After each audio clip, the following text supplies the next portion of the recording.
Before I begin, I'd like to thank everyone on the panel for showing their support and being here. It's very commendable and very respectful. I really do appreciate it, especially being someone who has family in Ashraf and inside Iran. I have a statement from the Women's Solidarity for Democracy in Iran and the California Society for Democracy in Iran. And it reads, "The International Women's Day shines once again this year through the Iranian women's struggle during the ongoing freedom-seeking uprisings. On this occasion, we would like to recall the fact that without women's roles, the uprising would not have reached a level of growth. On the other hand, the women's overwhelming role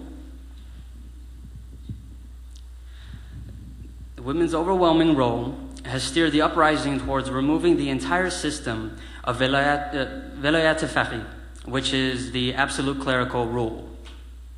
In recent months, Iranian regime have arrested scores of women and placed them under torture. Many have even been subjected to rape. Nonetheless, women have courageously reappeared at the forefront of the uprisings. Their participation in these uprisings with the intention of changing the regime signals the triumph of a path paved by the pioneering women of this struggle, particularly the women of Camp Ashraf.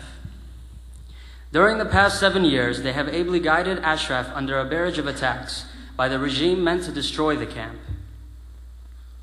Their determination has been an inspiration for women and the youth of Iran for their struggle to obtain freedom. Today, Camp Ashraf is under an inhumane siege by the mullah's regime and its Iraqi allies. They even prevent the delivery of pharmaceutical drugs, fuel, and food products into the camp.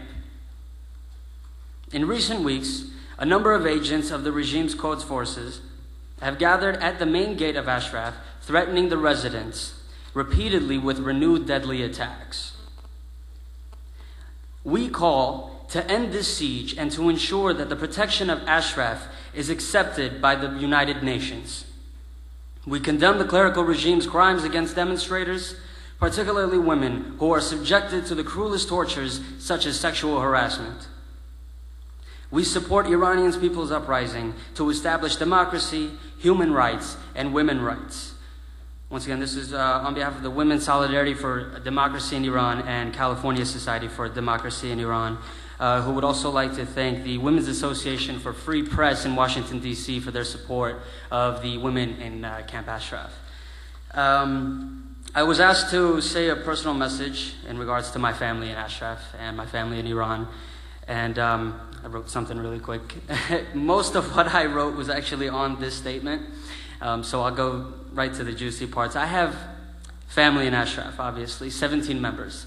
Most of them are women. I have 20 members, more than 20 members actually, of my family who have been arrested inside Iran for protesting. And most of them are women, including my cousin Atif Nabavi, who's actually... she's raised a great deal of need in people around the world, inside Iran and outside Iran, to campaign for her release.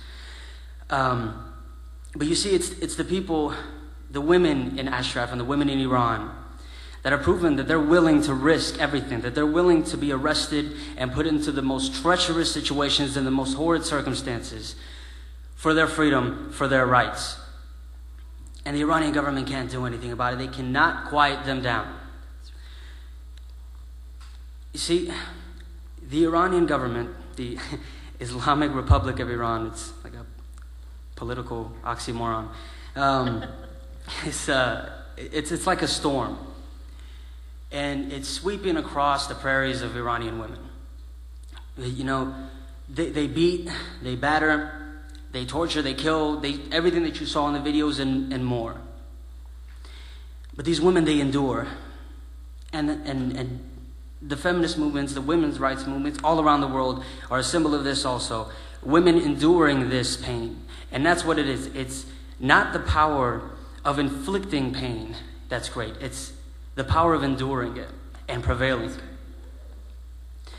And this is this is what you see inside Iran. You see women enduring this pain that this Iranian government has caused on them. And this storm will subside and cease to exist. The Iranian government will fall and cease to exist because the women are leading and the women are in the forefront and they're pushing ahead.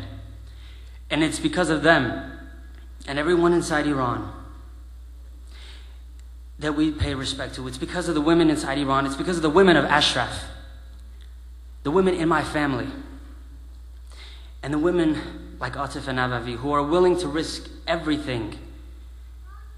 And see, they deserve our support. They need our support. And we must give them our support because they're risking everything for us. And so I thank all of you for being here, truly from the bottom of my heart, because I have family in Iran, and so does everyone else. Iran is our family, is the world's family.